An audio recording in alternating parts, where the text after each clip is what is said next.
Good morning, praise the Lord.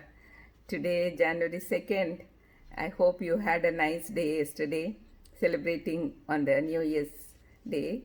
But then we have to come back to our original life and how we lead it.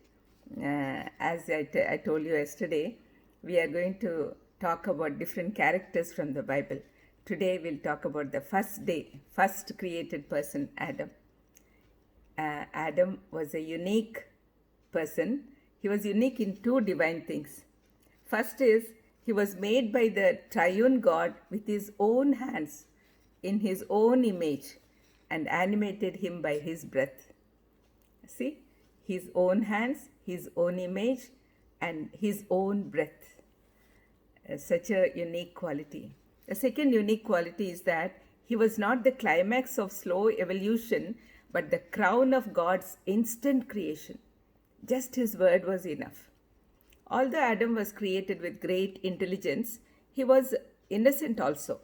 He still had a lot to learn, and so God kept him in the Garden of Eden, which had everything in it.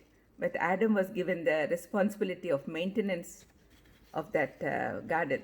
He was given a suitable wife, and they had a good, fulfilling life together. They had a very close association with God, but unfortunately, they lost all these ideal conditions because of disobedience.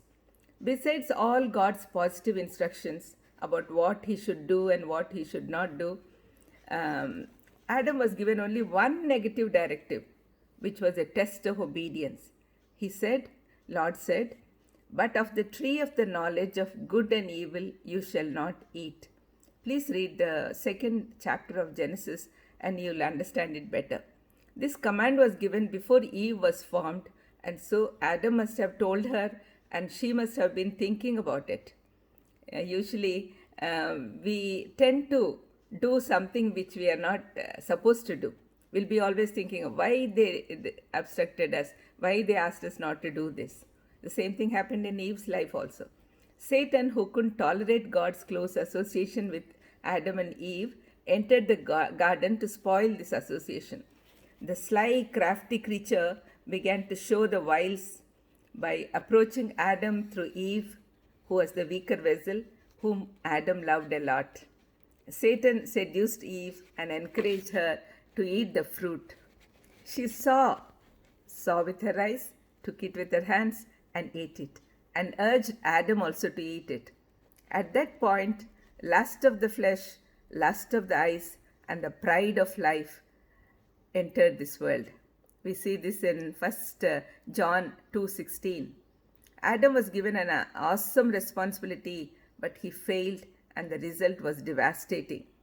Sadly, some of the Christian husbands do not follow rules laid by God and spoil their family lives. However, in Christ, all the Christian couples are heirs together of the grace of life.